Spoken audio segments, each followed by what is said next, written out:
Alrighty, everyone. Welcome back to this week's episode of J3U After Hours.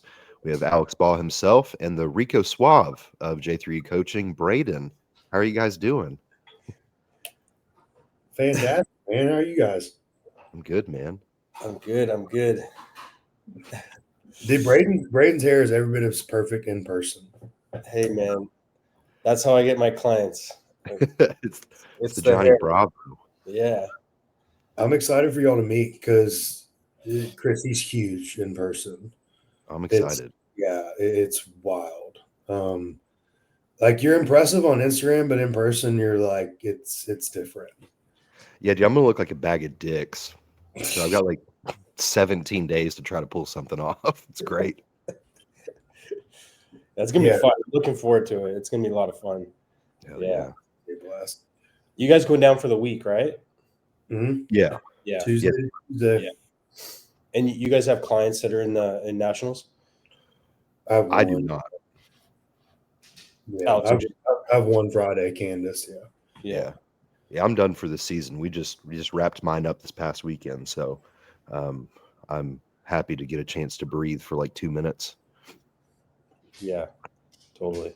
Yeah, it's been a tough dude. Well, speaking of Chris, fucking tell us, bro. Won some shit. I don't know. Yeah, man, we came out and for Iron City, stayed in the most interesting part of this country I think I've ever been to, which was Leesburg, Alabama. I saw that on your story. Dude, when we were driving, because we booked this Airbnb because it was like 6 of us, and it was like a beautiful lake house situation, right? That's all we could see in the pictures. And driving there, dude, the last hour, as I got closer and closer, it just got worse and worse. Like it was 1,000,000% a sundown town. There's no question in my mind. Me as a white person, I didn't feel safe. And then we finally like get to this, there's just a gate, and it was like there was just like light shining from it. I was like, this is safe. Like we finally made it. The town had a Dollar General for grocery shopping, and that was it. And the gym that we trained at was no more than 500 square feet and had like 11 pieces of equipment in it. So that was cool. It was really fun. And then Carly Lewis took an overall in wellness, and then Daniel took an overall in men's physique. So we kind of cleaned up from Night of Champions and just got like the last bit of what I wanted for him for the season. So it was super fucking sick. For the first time, I was very, very happy with what we were able to do. Dude, that's awesome. And that's 2 years in a row double overall at that show? Yeah, because last year Mary took a double overall in wellness and bikini. And then, I mean, AJ took a double overall this year, almost took a triple crown at Vulcan, which was at the same high school. So I think Alabama's going to get real fucking tired of me. It's great. So, Braden, that's kind of like, it's how we worked. It's like I've been just butt fucking it the last few years. And then I was like, hey, Chris, I think it's your time. And so I didn't go to the show. I was like, nah, man, just go do your thing. And Chris just like, got it. He just cleaned up. No, that's awesome. He bagged a client from another local shitty coach, and then cleans up 2 overalls. I was like, hell yeah, the legacy lives on. Yeah, dude, it's awesome. Pissed off a bunch of people. Apparently, that's what we were told. Which that was funny. I was like, who? I don't even know who that is. It's talking shit, but I digress. Hey, man, that's what you need. That you need that. People talking shit, like that means you made it. Oh yeah, dude. I love, like, my competitive nature previously obviously was, and we've talked about it before, but like the thing that I lived for as a competitor was getting backstage and people being upset that I just was there. 100%. Because, like, sorry to cut you off, man, but I was listening. What was I listening to? Oh, I was listening to some David Goggins. This was like maybe like 3-4 weeks ago. I was in the depths of prep, and it's like you'll never meet a hater doing better than you. Mm-hmm. So if someone's hating on you, it's because they're not doing as well as you, and they're jealous, right? Mm-hmm. So, I mean, that just like resonates. You'll never meet a hater that's doing better than you. Oh, 100%, man. Yeah, it was overall, I mean, we accomplished what I'd hoped for this season. Like, I didn't get to put a ton of bodies on stage necessarily. I think I had 11 showings, but ended up with an 84% win rate for the year. So I was definitely more of the, and I wish more coaches would do this, just put less bodies on stage that actually look the part. Yeah. Tends to pay off. That's huge. Now, did you have any clients where you were that you pulled the plug on, like in terms of prep wise, because you felt like they're not going to be as competitive on stage as you'd like them to be? Or did you, I mean, obviously, as a coach, we want to assess that before we get into prep. But sometimes, like, and I've even been there where you do kind of like an open prep to see, you know, what kind of tissue is there and what we've built. And then you make a decision after like 10 weeks or so, right? Yeah, it's I pulled a couple out throughout the year, and it wasn't necessarily due to, I mean, indirectly that was the going to be the outcome where I didn't feel they were going to be competitive enough, but it was due to just adherence issues, right? Where it's like, hey man, we're 12 weeks out and we went out to drink. Like, we're not supposed to do that. You should know better than that. And you know, after a couple conversations, it got to the point where I was like, I'm not allowing you to be a representation of me and vice versa on that stage. I'd one like very early this year that went through that where we were bang on at 3 weeks out. We're going to start reversing back into the show. And then adherence was slipping, but I wasn't being told of that. I was hearing it from other people around. And so finally it was addressed to me. And then I gave them the opportunity to kind of like own it and like just be like, hey, I fucked up, whatever. And it took like an interrogation to start getting the actual reality of the truth, right? Every version was a little bit more until we finally got there. And so that was a case where I was like, hey, like, not only fundamentally are we not where we need to be, now I can't trust you, period. Right. So, which is obviously frustrating, right? It's a bummer, but I'm just to the point now where, because of my experiences in the past with poor coaching of being put on stages that I didn't belong on, I don't want anybody else to go through that. But obviously mine was due to poor leadership and misguidance. But in this case, it's like, dude, I'm not letting you go up there. Like, or like I had one athlete, Alex, you know who it is, who'd reached out and started with me in the summer, and they're like, well, I want to have fun and get on stage. I'm like, let's not fucking fun to lose and not look the part, you know?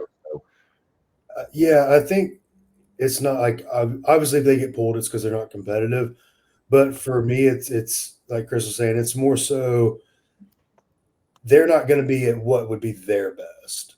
Like, yeah. I'm on stage, like we know, like it's like they're not going to win, but like if it's their absolute best, it's like, hey, that like they checked every box, like they did it right. Hell yeah, like that's their lane going in. But Sure. it's more often like an adherence thing, or their body's isn't doing it. It's just not having it, and so you have to pull them. And it's the hardest conversation Yeah. because they could easily be like, "Well, it's your fault," and every time I go into it, I say, "Hey, I know you can blame me, and you're welcome to walk right out the door." Like just so you know, and yeah, I think that's kind of how we maneuver around it. Yeah, I mean, like I had a number of first time competitors this year that like we went through growth phases, and then this is like their first time stepping on stage, right? And there were two clients where I had to have that conversation with, right? Just because, you know, their physiques just weren't where they should be. But at the same time, there were a couple of clients, as you said, Alex. It's like, you know, it's not necessarily they're going to step on stage for fun, but it's like it's their absolute best given what they have, right? And I can't go in there and be like, okay, well, you're not winning it overall, so I'm not putting you on stage. That's not fair to them, right?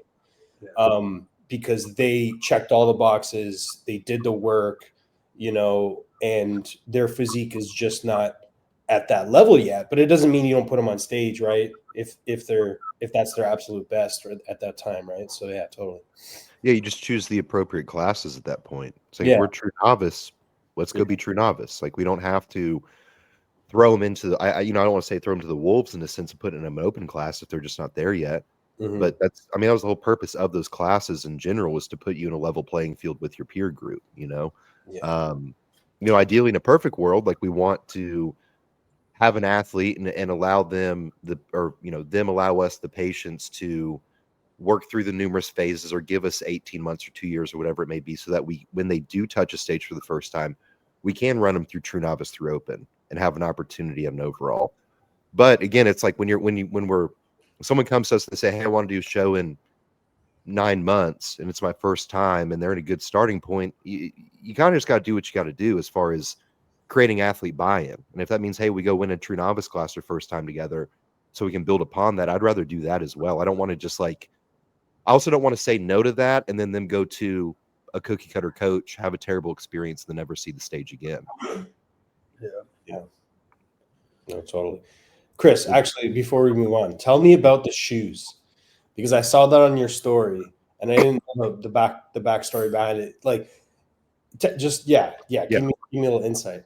Yeah, man. So I'm a rather big sneakerhead, and started collecting shoes a few years ago because I wanted them when I was a kid. I was just too poor to afford them, and so obviously very selfishly was accumulating shoes. And I was like, okay, well, I wanted there to be a deeper meaning for them, so I started like wearing. I'd keep them on dead stock until like a show or a team lift or an event or something like that. And my late best friend, he passed away in 4 years ago now. His favorite color is purple. My favorite color is purple. My grandfather's favorite color is purple as well. And so last year, when I took Mary to Iron City and she took a double overall, I pulled out a pair of purple dunks, like out of dead stock. Ended up winning. It was the same weekend that he had passed away. And so I just started doing that. I started collecting like purple shoes, purple Jordans, and then I just pull out a pair for every show, like out of dead stock. And now that I've had like the three pairs that I've done a double overall and I just retire them. I'm like, well, they've definitely like, I've gotten all the good luck out of them that I can, you know? Hell yeah, man. That's cool. That's Yeah. cool. Yeah. I like that. So I've just got like a memory box of them now. You know what I mean? It's like I can look back and know like, hey, I wore these shoes at this show and won this. And so there's a little bit deeper meaning to it, right? So it's not as like there's a little less I mean, if anything, it just incentivizes my consumerism in buying shoes. But it's definitely been a cool thing, man. And I get like, now my athletes will ask me like leading up to show, they're like, what pair of shoes are you pulling out? You know? Yeah. Show day shoes, man. Yeah. Yeah, dude. I'm very superstitious about it. Like I have the same routine every single show morning that I have to see through to make sure it happens, or otherwise I get like really, really off about it. Yeah, man. So Braden, you just got done with a very extensive prep. You wanna talk us through how it went? Yeah, absolutely. It was a good year. It was a long year, about 31 weeks of dieting. So it was it was a good year. We started off with a regional show up here in Canada, won the overall there. And then we went on to Canadian Nationals, which was about 4 weeks after that show. And I mean, I know you guys know how it turned out. Didn't get the calls, and we can talk more about that after, but ended up placing dead last in my class in Canadian Nationals, which was a head scratcher for sure. You know, it was after winning an overall the week prior, beating, competitors that placed top 3 in their class at nationals, and then I finished dead last. It was a question mark. It was like, what the heck, right?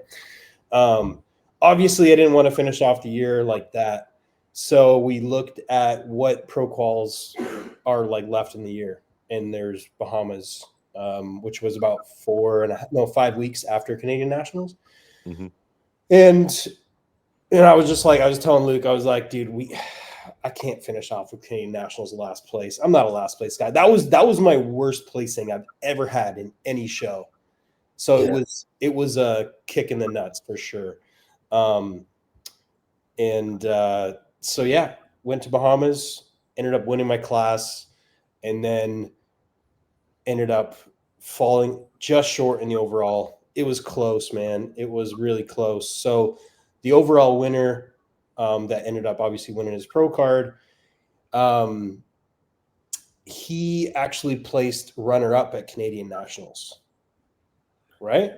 So a guy that he placed runner-up at Canadian Nationals the last 2 years in a row. So you gotta think of that. Like a guy that placed runner-up the last 2 years in a row at Canadian Nationals, and I go toe-to-toe with him in Bahamas, debatably could have won that and beat him.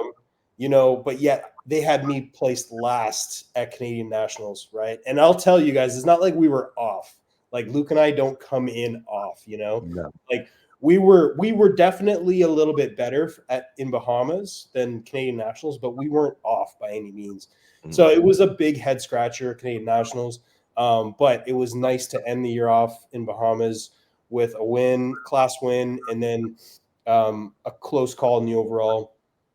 And it came down to one pose in that overall. I talked to Bill, the head judge, afterwards, and he was like, dude, from the front, you're hard, conditioned, separated, posing was on point. It just, when you go to the back, it's that back double, and it just doesn't match up. Like my glutes and hamstrings are shredded, you know, right? It didn't have the detail in my back, and we kind of knew that going into that show. That's my weakest pose. And it came down to that. So 3-2. Yeah. So, but yeah, that's still got to be like a relief though. Like, I don't know, man. I've had, you know, not so much lately body shows, but like jiu-jitsu stuff. Like I've been beat. Then like I kind of knew like got beat on points. Like, but like I knew I was kind of better than the person. But like building up to the next match, you're like, you start to question like, am I better than the last? Like, so I'm sure that was like in your head, like, I mean, I'm not a last place guy, right? Like, come on, like it. And so you need that validation. Like, even though like obviously you wanted the card and like you're right there, I think it's good you went and like saw through it and like, hey, like let me remind myself along with everyone else, like I'm still that guy. Mm-hmm. Yeah, no, totally, man. Like mentally, you know, I consider myself pretty strong mentally. Like I've been at this, guys, since like 2014, been competing. Like it's been a long haul for me, right? So I've built some like mental toughness over the years of doing preps and just like, you know, yeah, being around a long time, right? So, but it really hit me mentally. And even though I had some judges that were on the table that night at Canadian Nationals, they like reached out to me the next day and were like, dude, we couldn't sleep last night because of the calls that were made. Like it was that bad. So I had some, you know, I had some people reach out to me and it made me feel better. But at the end of the day, it's like, it was a low blow and it definitely stung. So having that kind of redemption in Bahamas, it made a huge difference mentally. Yeah, it was huge. What's the plan? Yeah. You going back next year? Hey man, it's a fun show. It's a great venue. I would say they're like slightly understaffed, but there wasn't a ton of athletes in the show either. But the venue's nice. They did a good job of running it. I would for sure do that show again if I don't have my pro card by then I'll do it. But I think right now the plan is North Americans next year. I'm not even gonna mess around with the Canadian shows, to be honest. It's not worth my time. Sounds wise, just based on what I've heard through the grapevine from numerous people, including my own athletes up there. So that was going to be my other question. So you're staying in Classic. You're not joining me. Are you going to bodybuilding? Yeah, dude. Oh man, dude, trust me, I want to. But so last off season, we got my weight up like just over 250, and my body just did not like me. Now, granted, I didn't keep up with the mobility work, the tissue work. It was like, felt like inflammation, like my knees, my shoulders. I had some injuries. Like it was just not a good off season. So I don't know if obviously that played a part in it, but Luke and I both know that my body doesn't really like to get like super heavy. So if I did cross over to bodybuilding, I would need to push the weight up for sure. And right now, I just don't know if that's super wise, even though part of me is like, I wanted to do it, you know? Yeah. So, but I think we're going to do one more run at Classic next year. Yeah. Fuck yeah, dude. Hell yeah. Yeah, I get to be real out of breath for the both of us. I'm super excited for it. Moving some listener questions that we got. One of them that we got was you have to be your own advocate when it comes to drawing the line on PED usage. So Alex, you're the one who got this one. What do you want to kind of elaborate and set the scene for it before we dive into it? Yes, I was watching one of my friends, Nicole's. She was speaking on a podcast about this, and it was basically how, you know, it's on a client to like set their boundaries with what they're willing and not willing to do when it comes to PEDs. Because a lot of times, like, clients will be told like, hey, like, oh, be careful with that coach. Like, they do a lot of drugs or they do this or that. And like, it's a lot of that isn't just, oh, sometimes it is the coach just like has a cookie cutter template, but sometimes also when you go to a coach and you're like, hey, like these are my goals, this is what I've done, this is where I need to go.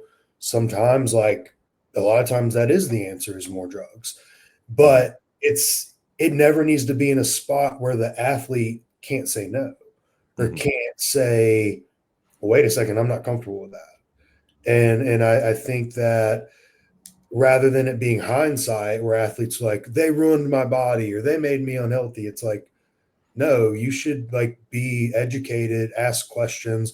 I did like a dissertation on like 4 compounds yesterday because a bikini girl was really good, was curious at like what the next steps were. And I was like, yeah, like you need to know like the pros, the cons, what it does.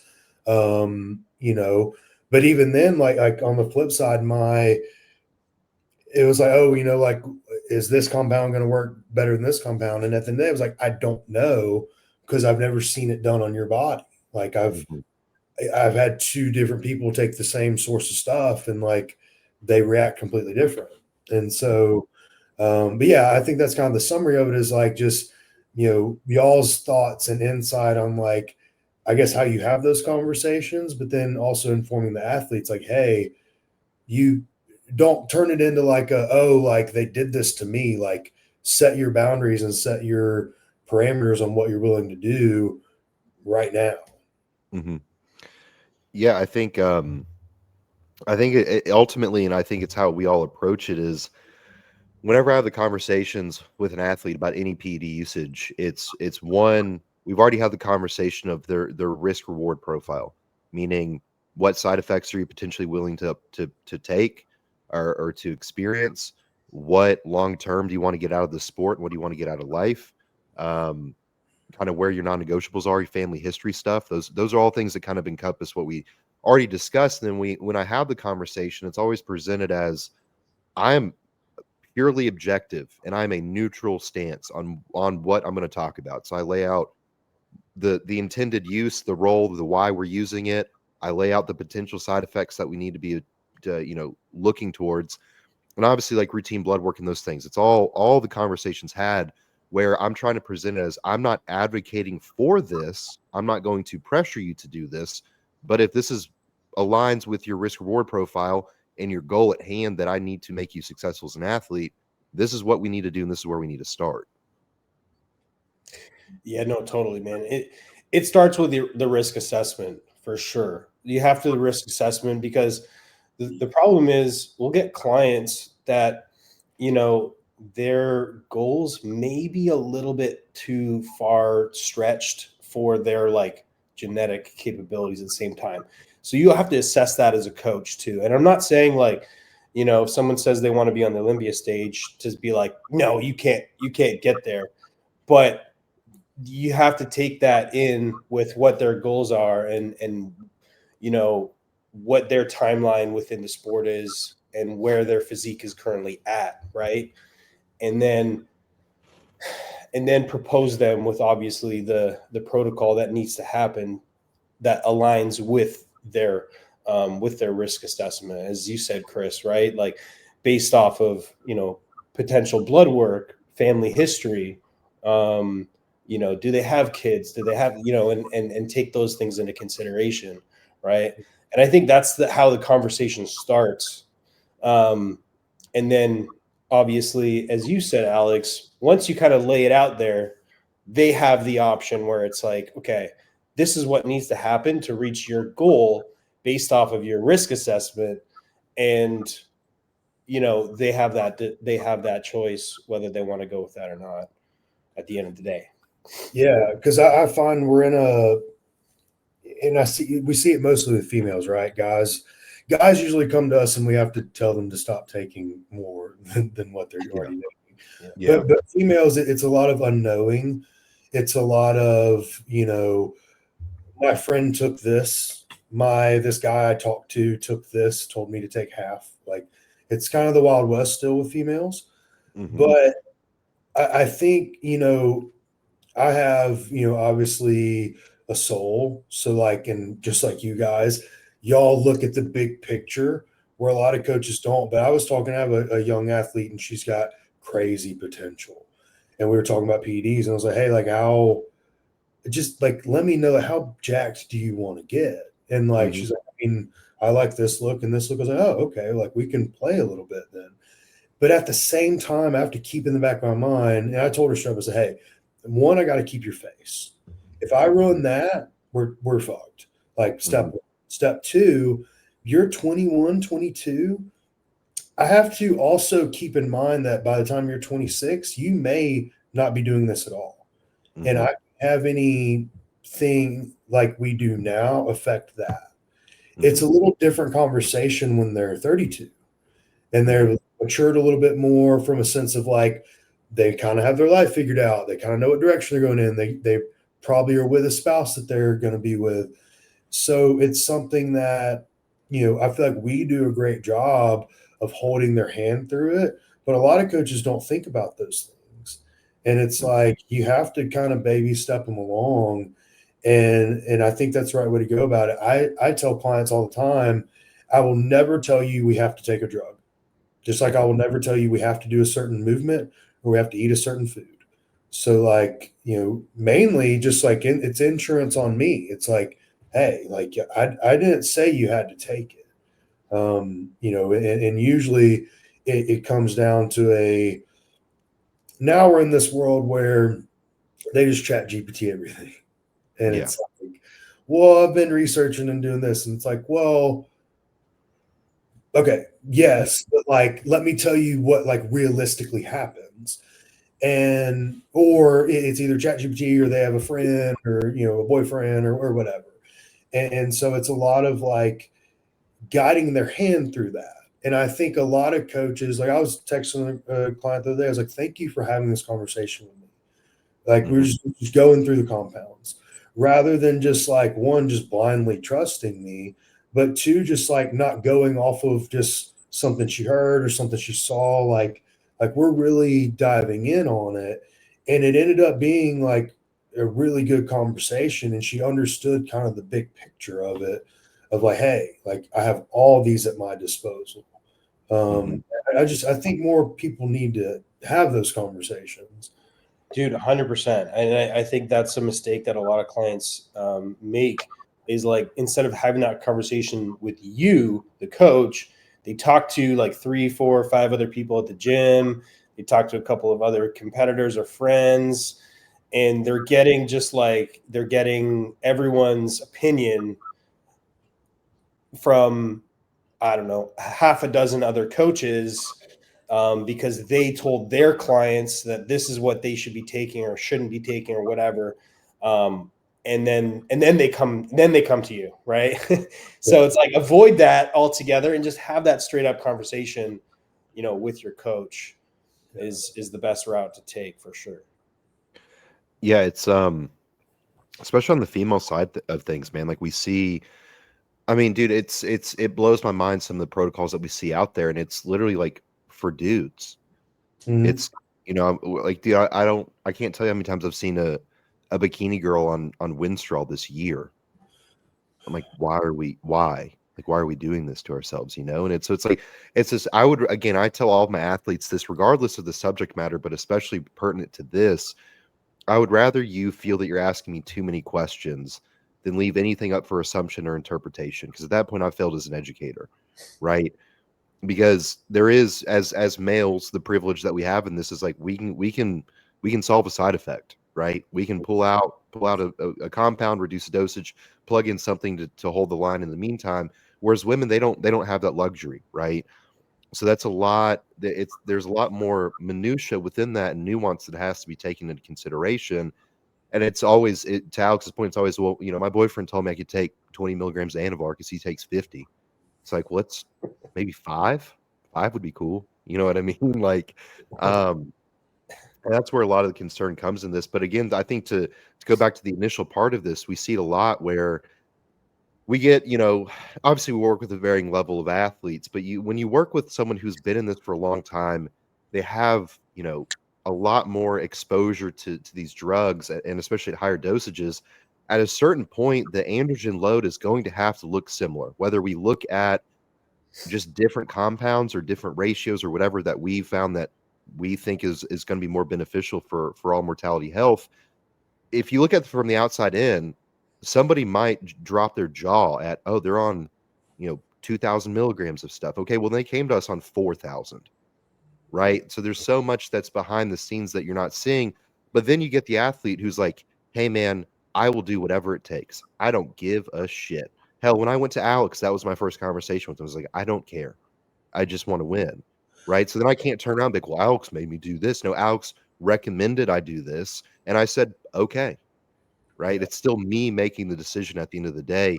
I just went to him for his advisory on what we should do to get there. Yeah, and often I see with females like some, I've had it happen in the past where coaches and athletes would like look at me like I was, just this evil like villain because I was giving some girls 40, 50 milligrams of Masteron a week. But I'm like, you're taking 15 milligrams of Anavar a day. But I'm the bad guy because I give them an injection. Like what? Like, so it's like there's a lot of misconceptions out there, and I think it's on the coaches to, and depending on the time of day, like I may scoff at a question, right, that gets asked. Like I try to like give genuine. I'll never like tell someone, hey, like there are dumb questions. Don't get me wrong, but like I'll never tell someone that's dumb for asking. Like, if you're genuinely curious, like ask. But I think a lot of coaches just hit like the clients that inquire with me and work with me, like, yeah, like I would ask a question and they'd be like, just do it, just follow the plan. And like, yeah, that's a good answer if it's like, hey, like I'm hungry, coach. Like it's like, no, just we're 3 weeks out, follow the plan. Like, right. But like when it's like, hey, I've heard of this instead of, Anavar, what do you think? Like answer, like just answer it. And I think that doesn't happen a lot. Yeah. Yeah. I think because we know it, right? If you ask a coach a question of any capacity, especially that, and they get defensive or angry, it's because they don't have the answer 9 times out of 10, right? And again, to the point, dude, we've all been asked the same questions by athletes thousands of times. Yeah. Doesn't make any difference in how we answer them at this point, right? It's not. That's what we're here to do. That's the whole a majority, like separating the art and what we do with program design and nutrition, all that. That's programming. Chat GPT can do that. It can't do it as well in most cases, but it can do that. You can go on bodybuilding.com and find a plan. Coaching is everything else. It's educating. It's the personal relationship that's developed through that and encouraging and guiding someone through this and setting that standard. So that's where a majority of the value is in what we do is you ask me a question, I give you the answer, and I help you guide and understand what that is and why it is that way. Uh, so I think it just goes back to negligence on a lot of people. It's like, oh, we'll just plug in, 10 milligrams Anavar and some Clinton, it'll be great. It's like, well, what why? Yeah. Can you explain to me what these do, please? Yeah. And by all means, athletes out there who just do it, like hell yeah, thank you. But like if you do have a question, please ask it. Yeah, absolutely. That's what we're here for. Yeah. No, and I think honestly, man, like with the coaching landscape and how many bad coaches are out there, I mean, I want clients to ask more questions because it would probably vet some of those bad coaches a little bit more in that sense too. Because like you said, you see these girls coming to us with these absurd protocols, and it's because they let it go too far and they didn't ask the questions, right? So yeah, encourage the questions for sure, I think. How long does it take to grow into a new division? Usually a pretty good amount of time. Yeah. It's a very, very hard to answer in an absolute. I mean, what division, male, female? Are we talking about men's physique to bodybuilding, men's physique to classic? I mean, there's a variance there, right? The one that I'd gotten was men's physique to open bodybuilding. Years. Years. Years.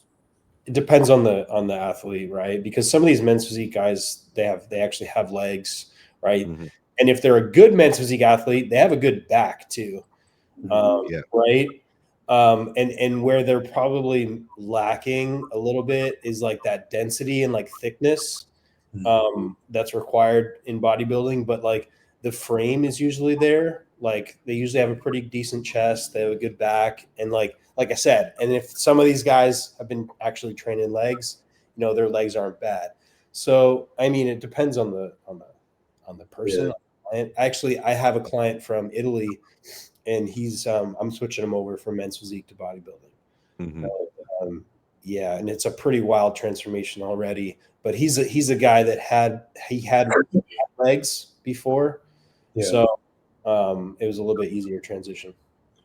And it's hard too, because we also have to look at it like, are we trying to go from men's physique and you want to be a light heavy, or do you want to be a super? Do you want to be like, where do you want to land? Like, and also, where do you want to, like, do you want to, I mean, obviously our intention is always to win, right? So in all reality, it's like you probably have to be a heavy or a super at that point. So then it's the same math of what rate do you gain muscle at?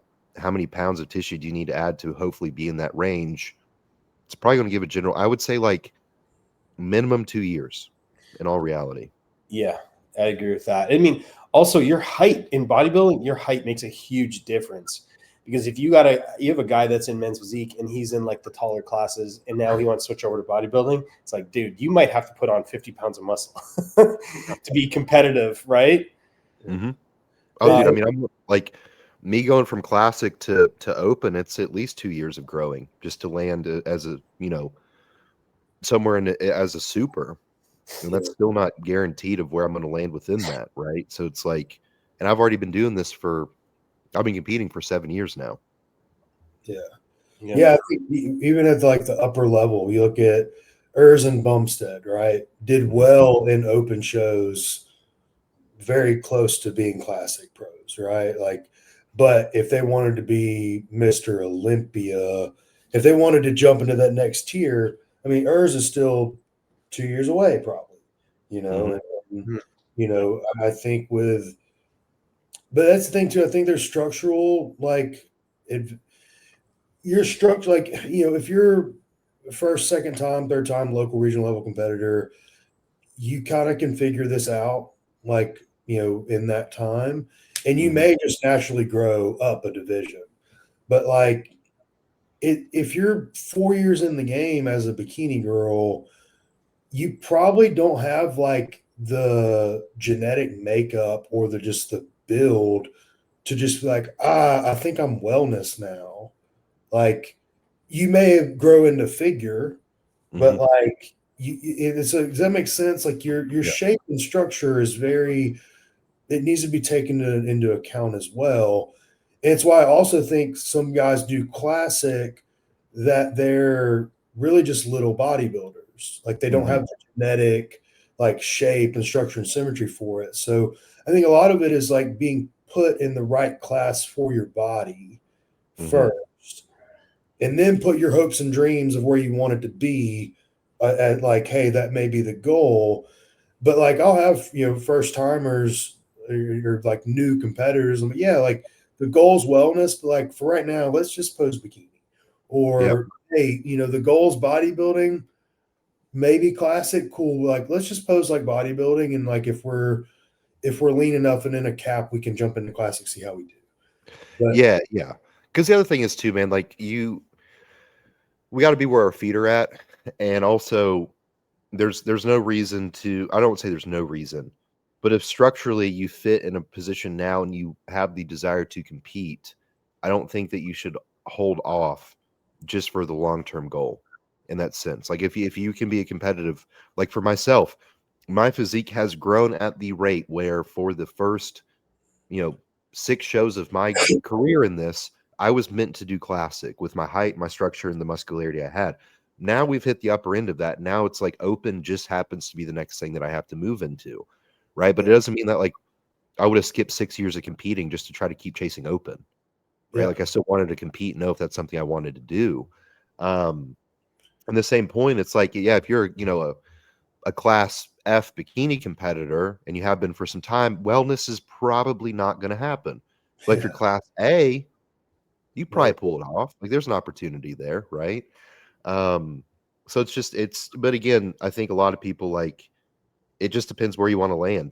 I will say the longer that you take away from stage and the more time you devote to improvement seasons, the better, regardless. So even if you're not wanting to go to a new division, Yeah. it's better to take more time in between the stages than not. And go ahead, Braden. I don't want to like trail off on another topic or anything, but Go for it. that is a good topic of like off seasons, and taking time away from the stage to build your improvements, because I do feel that experience level of the client can make a difference in like how much improvement they can make in consecutive growth phases when they don't um, like pull down to like almost, I wouldn't say stage lean. I mean, obviously as a coach, you're going to guide them through that off season. You're going to do the recomp health phases in between the growth phases and stuff like that. But I do think there's some merit in, in the off season where your routine gets a little bit looser. You might have a few more off plan meals. You're not quite as focused. And sometimes prep can kind of realign all of that and get you into a better routine. But experienced athletes can stay on that routine even in the off season, right? And that's why I mean, like, experience can make a difference, right? When you look at time away from stage and like the amount of improvements that can be made. And obviously good coaching and guiding your athletes for success, like that makes a huge difference too, right? But I do find that experienced athletes can operate in long durations of off season where their like body fat is a little bit higher and they're not quite as like, they don't have that stage there, that show there to keep them like focused and dialed, right? Do you know what I mean? Because they just need something to be motivated for, Braden. Come on. They're getting the itch, even though they didn't do it right the first time. So no, but the thing I'll say is like there's many men's physique guys who love and probably watch motivational open bodybuilder like clips before they go train. Mhm. There's bikini girls who fucking watch like C-Bum train. Like you don't have to be in the division that you like enjoy is just because it's like it's just where your body fits best, So like you can love like hardcore meathead bodybuilding and be a physique guy. Like there's plenty of them, and they're jacked.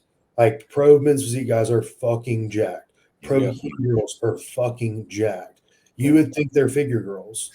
So like, don't let the stage or the division fool you at the top level. Like they're all about it. Yeah. What was the happiest day of your life? I don't have one. Why'd you giggle so hard? Because I don't have one. And I remember hearing that. I laughed because I remembered hearing this question on Fuad's podcast, Mm-hmm. and I couldn't think of one. Yeah. I was like, "Is that bad? Like, am I like a sociopath?" I have like happy moments. Mm-hmm. Yeah. Like this year, happy moment. I'm gonna sound so gay. Was Austin at Battle at the River? Mm-hmm. Might have been. Yeah, watching him do his routine like might have been one of the happiest days this year, for Yeah. sure. But is that, I don't know, is that enough? Like, I mean, not me competing. It's fucking fine. Whatever. no, I've gotten to see Chris compete before. Yeah. It was me and Austin competing together, and we both took overalls. It's fine. It wasn't the same. It wasn't the same. It was the first time. Yeah, I loved that weekend too. But Yeah. like, if I had to pick, like, it was the first time seeing Austin like arrive. Like, he wasn't just a little novice boy anymore. Yeah. And it was like, I don't know, like, and I took him from like little baby 19 Austin natural to like that. I was like, holy shit. But yeah, like, then fucking every show weekend this year, like, Colorado was time of my life. Fucking Yeah. Huntsville, time of my life. Fucking battle with Chris, just being in prep, and then us fucking eating in silence. Yeah, dude, that was so good. Show weekends, just in general, like this season, were probably my favorite times. What about you, Braden? I'm kind of in the same boat. There's not like a single moment, but I would definitely say this year, proposing to my fiance, getting engaged, like that was a really special moment for me. Yep. And yeah, just a overall, like the feeling inside, it was something that's kind of hard to describe, but it was very special. So I would say that for sure this year. And then, just, winning overall this year too, I took a year off from the stage to make improvements. And then stepping up on stage and just taking the overall and beating one of the other guys that were at that show. He's a young gun from Canada. He's from Montreal, and he's like the kind of the prodigy kid out here. He's a young guy. He's like 20 years old, and everyone was saying that he was gonna take the card at nationals and all this stuff. And he shows up in Niagara Falls at the regional. So, taking the win over him, winning the overall, that was a special moment because like I said, I took a year off from the stage. So it's like, you don't know, like you think you've made improvements, you've made improvements, but until you like put it on stage and just like, put it up against some other guys, it's hard to quantify. Right. So that was, yeah. That's awesome, man. That's awesome. I don't know either, man. Because there's been a lot of, I don't know, this year's been like dope just in general. Like, we've had a lot of really cool moments. Like, Colorado was great. Vulcan weekend was great. Like, having AJ win and just being around him. A lot of the team lifts have been some of my favorite moments. Battle was dope. Like, again, for Colvin, it was incredible to see him up there. My show weekend, I guess, was cool. Fucking whatever, Alex. And even this past weekend, dude, was so much fun, man. It's like, but it's hard to say like a singular day. Like, that's where it's hard to like, or like a singular moment, Yeah. It's like, or even just like from sunrise to sunset, it was the best day. I don't know, right? Yeah. But I can just like I can look at so many memories of this year and be like, man, that was really cool. So it's kind of like hard to pick within that. The next one we got, coaching naturals. Yay, nay. How to go about it? I don't like it. I don't like it. I don't like it. I'm gonna be honest. If you inquire in your natural, probably not going to take you. I'm not saying like I coached 3 natural, 4. There's like 5 naturals this year. I'm not saying I won't do it. It's just, it's a handicap to yourself. Like, it's not any healthier. It's not any. I think it's actually more unhealthy if you don't at least have some type of hormone therapy in play. But yeah, it's just like, there's only so much you can do. And a lot of it, like, you're coming to us with these dreams and aspirations of like the Olympia athletes, but you're like, I'm gonna do it natural. I'm gonna see how far I can take it. But you're 30 years old, and it's like, we see, like, you clearly weren't the genetic anomaly that can just do whatever. Like, You got to give us something. Now, if you're some of my naturals this year were 22, 21, and like 24. Hell yeah, please. Like, don't take shit. Like, let's check, make sure your hormones are good throughout prep. But like, I'm cool with that. But now we're getting older. We win. It's like, hey, long term, we do need to eventually have this conversation of where you potentially can go because you are really good. Mhm. And to me, like, I'm sorry, but no one cares about a natural pro card. Like, you may personally, and if that is your personal goal, I will support it to the end of time. Just how I coach people who just want to model or have a photo shoot or they just want to look good. I will 100% coach you. But you just can't come to me with dreams and aspirations of like, well, I'm going to go be a X organization pro and think you're the same as an IFBB pro. I'm not. I'm not doing it. Yeah. Yeah. I'll give you a different perspective and um, a different perspective. And I'm kind of in the same boat with you, Alex. I don't find it quite as engaging. Like, sorry, that's not the right word, but I'm kind of in the same boat. But where I do enjoy, what I do enjoy about coaching natural clients are the younger guys that are 18, 19, 20, because I do have a couple of them on my roster and they're so new to the sport. And what I like about that is they're so new that I can groom them and I can teach them good habits.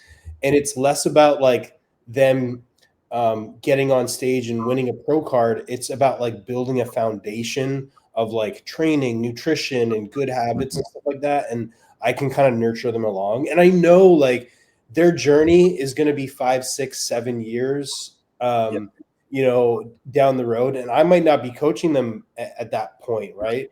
But it doesn't matter because I'm helping them create good habits now that are going to be with them for their entire bodybuilding career. Yeah. And maybe down the road they go enhanced. Maybe I'm coaching them, maybe I'm not, but I do enjoy like that beginner aspect. And like a lot of those beginners, if they're young, they are natural, right? So I do enjoy that. Yeah, and I'm not like the Grinch over here, like on naturals. Like if they're young, like I'm not just gonna throw them on gear. But like there, it gets to a point where it's like, hey, I've done this a couple times now. Like what do we do? Yeah. Chris, what's your take? I think because I mean, dude, shit, 40% of what I put on stage this year is natural. Um, I don't have. It's not that I don't have preference necessarily in the sense of I work with a lot of first timers. I work with a lot of natural athletes. I work with a lot of young people. So I kind of know what's to come with that. I think the biggest thing is I just put them in the lane where they're supposed to be. Right. I'm not going to put them in a untested NPC show and tell them they're going to go win the whole thing and then we get shit kicked. Right. Like we're going to go where we belong as far as NPC natural shows, or I'll never do an OCB show again in all of my fucking days. Yeah. Now, is it like it's less? I don't want to say it's less exciting in a certain sense, just because. And I'm always going to again advocate and continue to respect the boundaries that are put forth with an athlete. If they don't want to do gear, they don't want to do gear. That's fine. But the time in between shows just gets so much longer, right? So we see the necessary improvements. So a lot of times you'll see, like a lot of times, you'll lose client buy-in at that point. If it's like, hey, would I take 2 years to grow now? A lot of times it's not the easiest to like get them enticed in certain cases, especially if they're newer to this. Um, and in the same sense, they one, I think peaking a natural person is the easiest thing on this entire planet, though. I will say that. There's no struggle in that. Do Um, anything. I mean, dude, you're manipulating some fluids and like give them some carbs, but like, you know what I mean? Like, it's just a different. It's the easiest thing on the planet to get a natural person dry. They should already be dry. Um, but Listen, go ahead. Sorry. but no, it's just I don't have preference. Obviously, I like working with more enhanced athletes as the further I get in this and that want to go further. But I do agree with the whole notion of like, I don't really care to produce OCB pro cards because like who gives a shit? That's not a flex. And There's so just it's an overall win. You won your division. That's all you did. PSA for coaches out there. This is J3U certified announcement. In your tallies at the end of the season, don't put pro card win if it's a natty pro card. If it's an IFBB natural, cool. Don't if it's IFBB, but don't pad those stats with being like I got 7 pro cards and you weren't in any pro dance. We were at. Yeah, I don't know. Maybe I'm just like listening to y'all talk. Maybe I'm just a dick. I don't know. No, I think you're just my natural athletes. Please don't leave me. I love you guys. Well, I imagine, dude, years ago you probably were working with a different percentage of natural athletes versus now. Like it's just you're just in a different spot.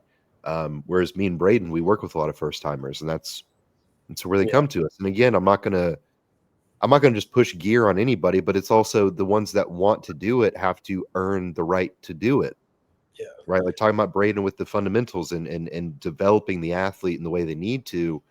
That comes with time. And if you come to me and you can't follow a fucking diet and you don't train for shit and everything else, I'm not going to put you at risk just because you want to take some gear. Like I'm not going to, because I think a lot of coaches that I think it's mostly like bad local coaches that we see, they'll get a natural kid and immediately be like, well, let me just slam them on gear.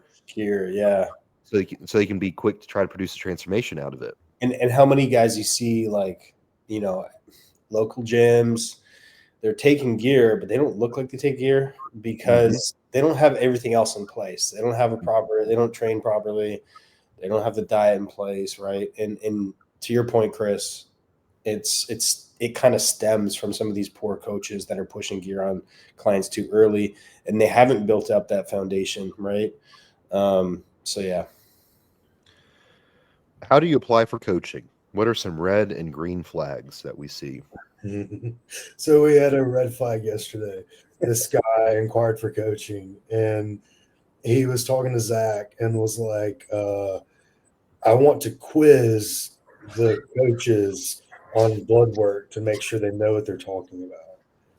And I just want to be like, you must have no idea who we are. Like, Not a clue. Like no clue. Like not us, but like the brand in general. Like you've got to be out of your ever-loving mind. One, to think that we're going to take the time to do that. But then also the demon in me was like, you know what? Yeah, book this call like right now. Like, I was so close to being like, I got time. But yeah, man, that's a huge red flag is like, obviously like have questions and like concerns and things like that. But like, don't just show up questioning us before you called us. Like it's like knocking on my door and then like, I don't even know the fucking analogy, but it's like, hey, you're here. Like what, like you're getting mad that like it made no sense. Yeah, dude, I'm not going to get my oil changed and asking the mechanic to like provide his credentials. You know what I mean? Yeah. Like I'm not like, hey, what do you know about a transmission? Yeah. I don't fucking know. like I'm here for you to do a job that I'm not an expert on. Yeah. Made no sense, man. That's a good analogy. I think that's the biggest one where it's like that's going to cause a very interesting riff because again, to the point, you saw something in one of us that you deemed valuable. And so you said, I'm going to give them dollars and they're going to tell me what to do. But you're already leading the conversation with, they have to prove to me that they can do this. Right. And it's like, that's not how, while the conversations and how I go about them with the means of respect is there's mutual respect, there's symbiosis in these relationships. I'm still steering the ship at the end of the day. You're not, because I've done this enough and I know what I'm doing. So if you're going to come in and say, hey, I want you to steer the ship, and the second I grab it, you put your hand over mine, I'm going to fucking smack it. Because it's still for me to do, right? Yeah. I feel like I'm the speaker of the house for the coaches union here, but like another one that I've dealt with, if you're mean to Zach, our onboarding specialist, Oh, motherfucker. oh, you're getting, oh yeah, bye. Have you guys had that? Mhm. Yeah, yeah. Mhm. Yeah. They were like offended that they had to even look at Zach's phone number, that it wasn't directly like that, they just didn't get set right in front of our face. They were Mhm. like rude, ignored him, hung up, bailed. Like they were just like, oh, who's Zach? I want to talk to Alex. Like they came in, like the client came in inquiring for you, Alex, and the fact that showed up to the meeting and was like, you're not Alex. gotcha. Yeah. That's rude. That's disrespectful.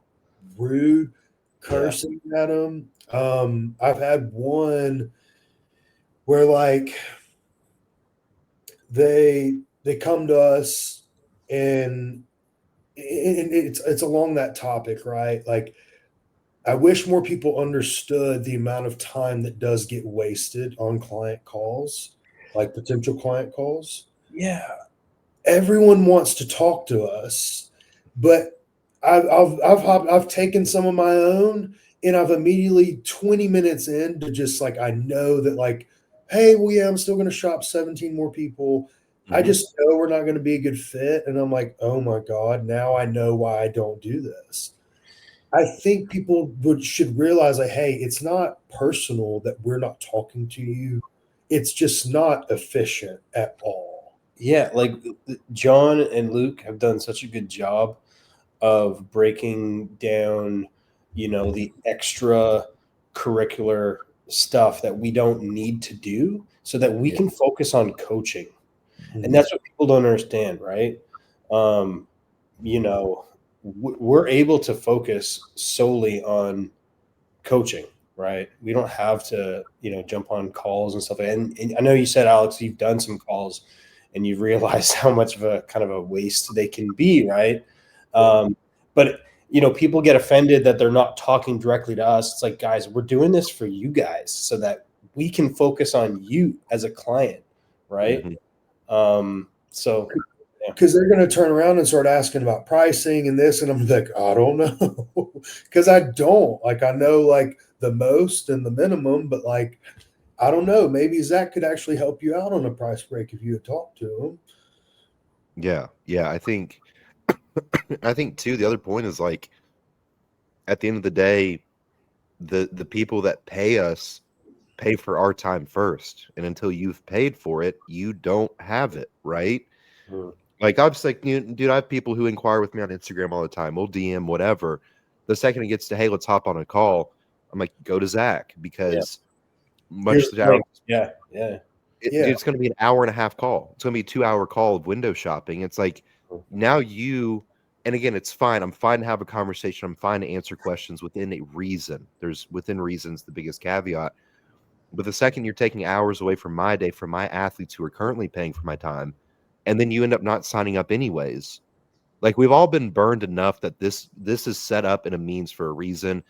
And also Zach is the shit. Like he is the guy to go to for a reason. And there's a reason that Luke hired him, right? Like he does a wonderful job with the whole process, with onboarding and everything. I don't do any of that. I get questions all the time. Hey, how do I download the app? Fucking talk to Zach. How do I get set up? Talk to Zach. Like it's all put together for a reason. Um, but I think a lot of what both these topics kind of boil down to is there's a sense of entitlement that's being driven, right? And that's probably the biggest red flag of any of us is coming to us with a sense of entitlement. That's how you're going to immediately piss us all off because we have people we can all speak to. We all have people who like do everything under the sun just to have a chance to work with us, which is the most surreal feeling. You don't get to just show up and get first in line because you think you deserve it. yeah. Like you've not given me $1 yet. Like Mm-mm. you pay that ticket, like you pay that first invoice. Hell yeah, I'm on the clock. Let's go. Push me, ask me this, ask me that. Got it. Cool.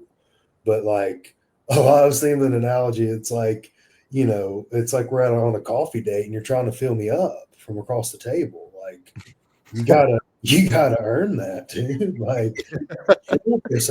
I know my worth. All right. I'm not just putting out for $5 coffee. At least a nice dinner first. Shit. Yeah. Yeah. Special. Let me know I'm the only one. Yeah. Brianna. Dude, I think that's the biggest thing. I think green flags is just What kind of coffee are we talking about, though? I'm a coffee. I do like coffee. I'm just Dog, I don't even drink it. I think green flags is like just anybody else, dude. Like, I don't know. Yeah, literally anyone else. Anyone else. As long as you're just respectful and considerate, I will give you the same in return, and it'll be Just great.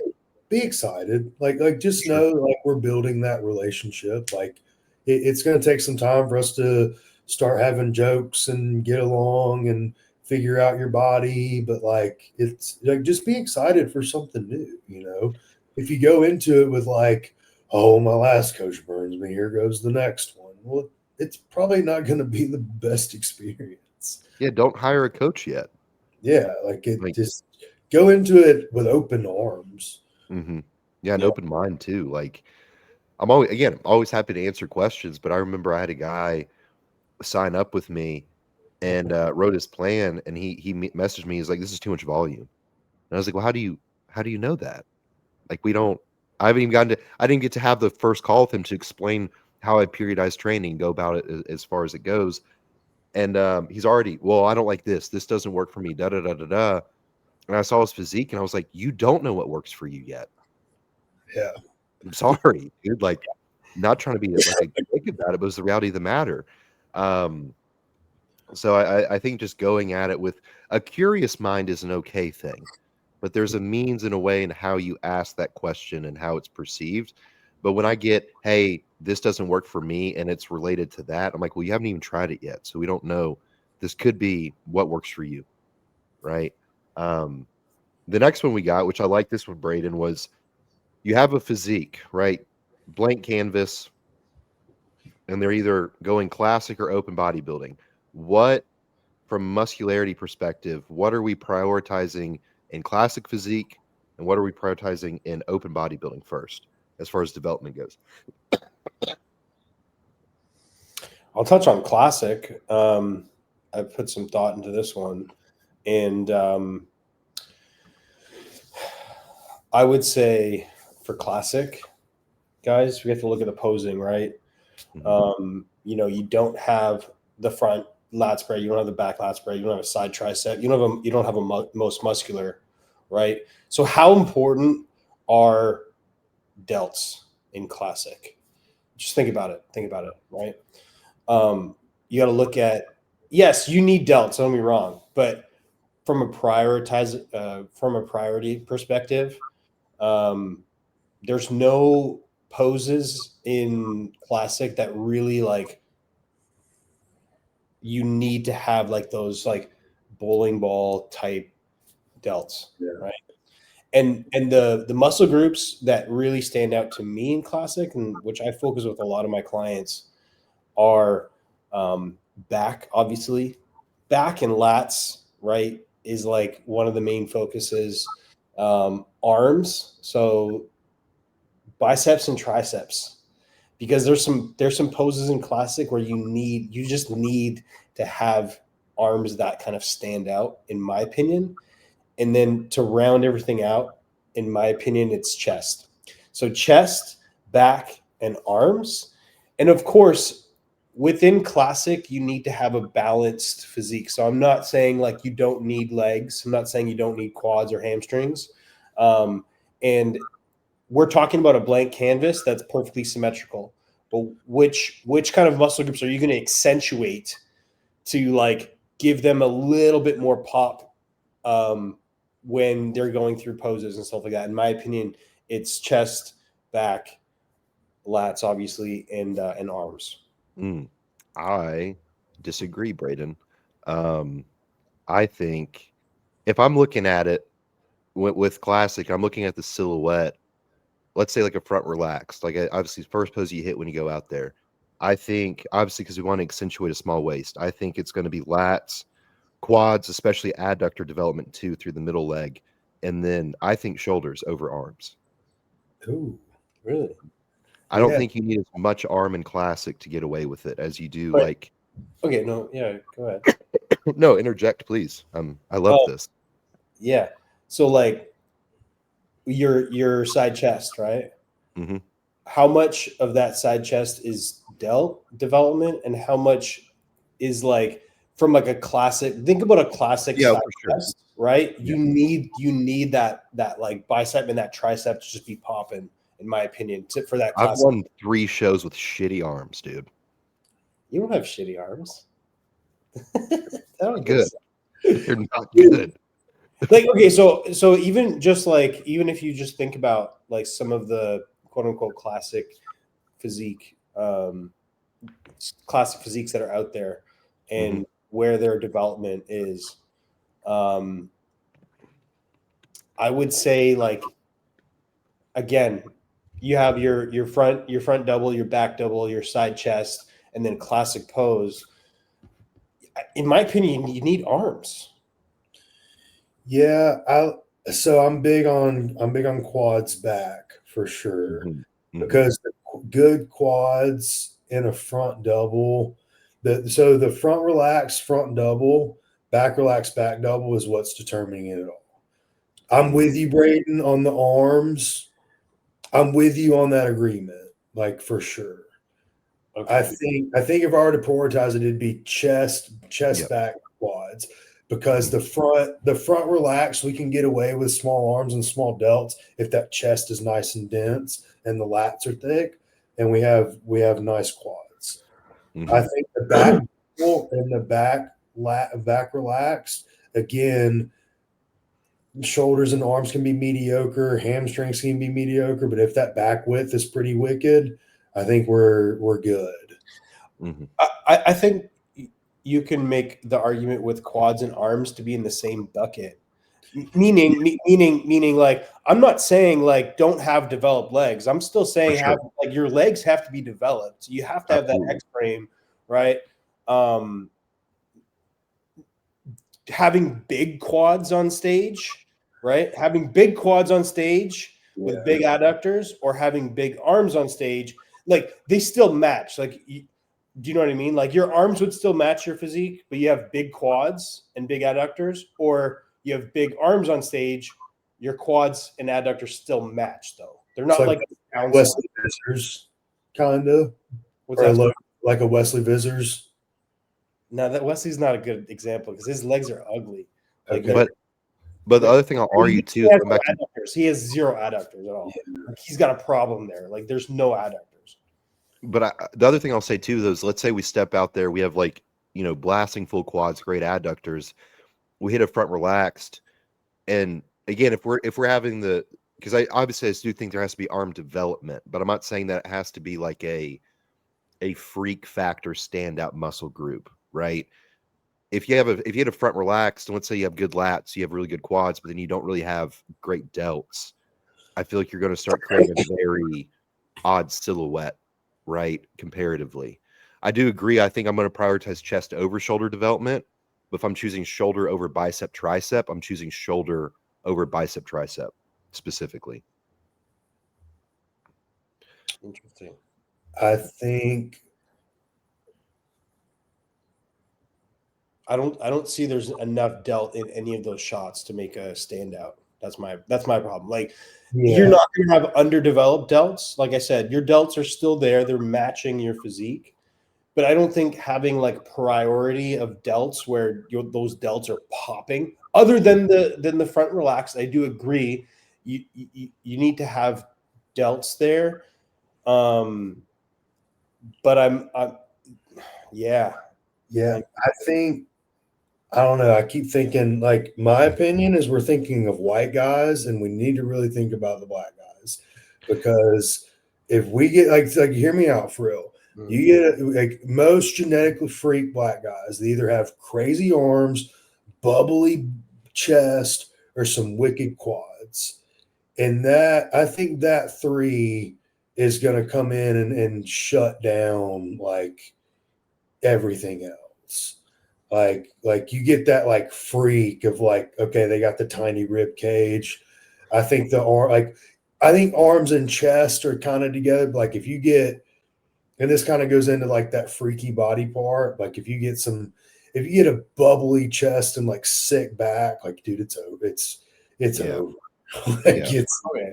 So then I would say we can all agree that back is Mhm. definitely a focus, right? Back and lats, right? Yes. Yeah. And then where we kind of have a split call, and sorry, we all agree on chest. So we all agree on back, we all agree on chest. Yeah. And then where there's a split call is Chris and I with like shoulders and arms, and then Alex with like legs and arms. Is that what you were saying, Alex? Yeah. I think that'd be like, so if we were to create their needs analysis via Luke, we would go prioritize would be chest and back, middle of the road would be arms and legs, and then the tertiary would be like, delts and hamstrings. Yeah. Yeah. I think that's fair. And I can see y'all's cases too. I just think going back to me as an athlete, what I've gotten away with has been lackluster arm development over. I've always had very good shoulders. Most Oh, you're gonna make a good bodybuilder. Yeah, it'll be cool. I just have a shitload of rear delt. Let's be real. But I got away with quads and back, like through and through. I've developed a really good chest over the years, and so that's where it's hard. But again, I think looking at it though, where the sport is developing, I do agree. I think where y'all stand is definitely a little bit more appropriate to the division. Yeah. And then open, fucking everything, right? Legs. It's got hams, glutes, like have to be gnarly. Okay, you can only pick 3. Let's just say you only pick 3. To prioritize, remember, it's a priority, right? Okay. So as a judge, again, it's back and lats has got to be front relaxed, back relaxed, Yeah. front back double is what wins and loses. It's what gets you into the first call out. Yeah. Mhm. So like those have to be priority. It would be back, chest, and legs. It would be the same freaking thing. I think I personally think it. I think shoulders. I would swap chest for shoulders for bodybuilding, because you have the most muscular, right, and you have the front and back lat spread. Where I think like if you don't have delts in that back lat spread, it doesn't frame it as well, right? You can get away with a small chest in a front lat spread and obviously a back lat spread as well. But if you don't have good rear delts, you don't have good round delts in that front lat spread, it's not gonna look as good. So I think back, quads and adductors. Can I say legs in general? Yeah. So back, legs in general, and then I'm going delts for bodybuilding. Yeah, I'm with you on that, Braden. Yeah, I agree for sure. I think the shift in when it comes to lower body emphasis from classic to open is we can be more quad dominant in classic, whereas in open it has to be more balanced from one end to the other. But I think I would argue that hamstring and glute development is arguably more important in open than quad development in a lot of cases. I don't think it's important. And I'm saying like if we're going like instead of swapping 50-50, I would say like 40-60. Because the only reason I say is because I've seen dudes the second they hit the back and they hit a back double, back lat, and there's nothing back there. Yeah. So I think of Nick Walker because he like the side ham drop and then the back shots, the ham and glute. I would say 55-45. Yeah. Because look at Samson and Martin in their back shots. Yeah. Right. Yeah. So you guys are leaning 55-45, like hamstrings and glutes versus quads. Yeah. Mm-hmm. It's barely, but I would feel like it's there. That's interesting. Yeah. Yeah. So I had a hell, it was Austin. He was like, "Oh, my legs are too big. I need to lay off legs." It's like, dude, you're gonna be an open bodybuilder. It's okay to just have big legs coming up as an amateur. Like, it's so much better to be ahead of the game in legs as a bodybuilder than anything else. I think in classic and bodybuilding, obviously, if you're a little bit bottom heavy, you'll go further than if you're light in the lower, right? Yeah, Absolutely. because like you can't really help. Like, I don't know. I just think when you're at nationals, when you're at the pro, like let's just say nationals, right? Like we were at nationals, the people in the first call out, they're all dug out into the hip and their quads. They're all like decent hams and glutes, but like they're all developed, and it's like you can get away with a little smaller up top, and you got some good legs. Like it's they usually carry you. I don't know dude. why, but It was like, dude, when I was at nationals in 21 and Carlos won. He does, and again, no disrespect to Carlos, doesn't have a great chest. Wasn't his back's not that impressive either. but his legs, good fucking night. That's all you can look at up there. Yeah, he's retired now. Is he really? I heard that. No shit. I actually just heard that like a couple days ago. Yeah, I mean he didn't tell me, but from what I've heard, he's retired. Damn, dude. Damn. It's a shame. But I think it goes back to, I think the difference is in classic, it's not necessarily that you have to have a standout muscle group all of the time. In open, every pose has to have a standout muscle group in it somewhere. Like you have to be a freak in every shot in some capacity. Does that make sense? Yeah. I think now abs are important in every division. Dude, I had Daniel, my men's physique guy, I had him doing alternating between 8 and 10 sets of abs every single day for his entire prep for a reason. Yeah. Yeah. I think even in female divisions, ab development. Yeah, dude, I have all my girls. I'm like, all y'all do. They'll tell you, "Oh, we don't want abs." They want abs. Yeah, it's not. I mean, I used to think just like abdominal control, but like actually having like carved out abs now, like it's at that level where it's like you got to have it.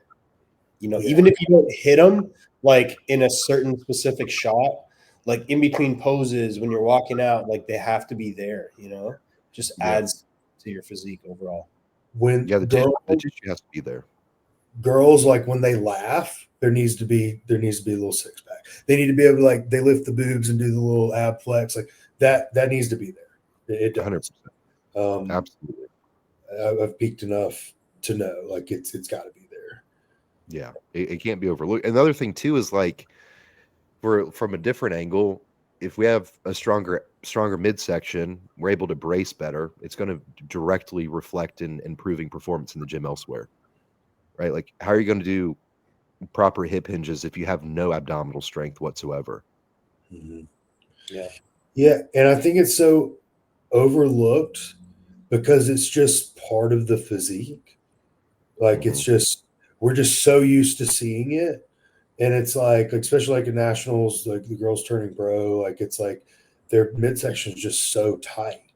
Like we assume it's like, oh, just because they're lean, but it's like, no, you can tell the girls who like work their abs and have developed abs and core versus the ones who just get lean. And there's a difference. There's a difference, yeah. Yeah, it looks more like hollow in the ones who just get lean, right? It doesn't present the same way. Yep. Yeah. Well, that's everything we got today, fellas. We got anything else we want to talk about? Drop some bombs there. I know, dude. Yeah. It feels good to be back. So for those listening, I died. I was dead for 3 days. I was sick last week, got better for 3 days, and then had like a stomach bug from the plague back in the Bible days. And It was the bubonic plague, to be specific. Brother, I have not, like, dude, I barely could lift myself up out of bed to get to the couch, like, for 48 hours.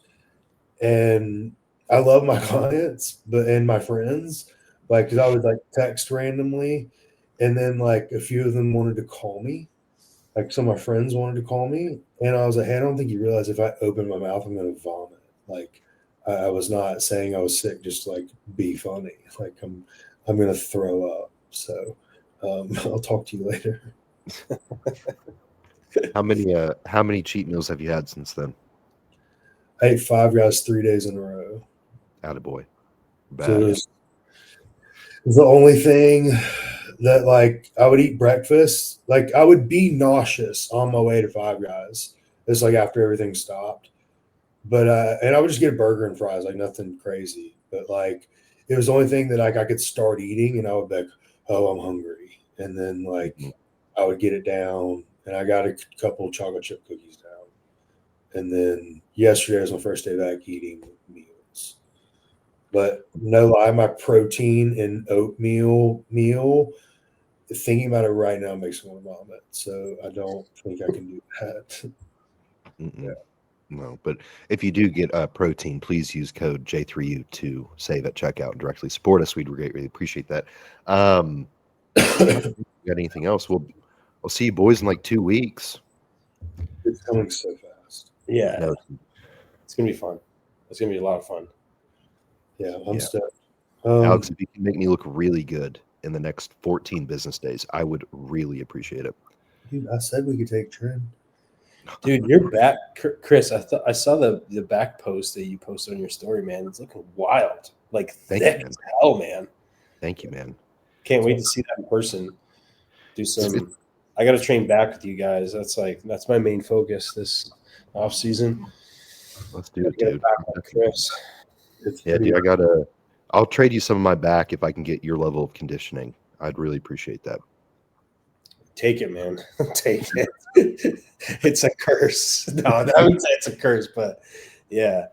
No, my hamstrings, they're like, even Steph, like my fiance, is like, your hamstrings are gross. Like, they're disgusting. It's And I'm like, impressive. I know. Anyways, y'all could like have your rooms like close to each other in the house would be great. Maybe y'all can rub off some osmosis, you know? Get some hamstrings, use some back. It'd be really cool. It'd be a great trade. We could just, your boy needs some fucking hamstrings, that's for sure. Yeah, dude, I'm looking forward to it, guys. It's gonna be a week of, I don't even know. We're supposed to get the itinerary at some point. I don't know. Just show up. We'll figure it out. When are you guys flying in? I'm flying in on, I think, Wednesday. Tuesday. You guys are going in Tuesday. Okay, perfect. Yeah. So we'll get some good sessions in and before the weekend, and then Yeah. Well, for everybody listening, we thank you guys for making it this far. If you're listening on YouTube, please hit the notification bell, like, comment, share, subscribe. If you're listening on Spotify, leave us a 5-star review, share it with a friend, leave a comment. Until next time, thank you for listening to J3U After Hours.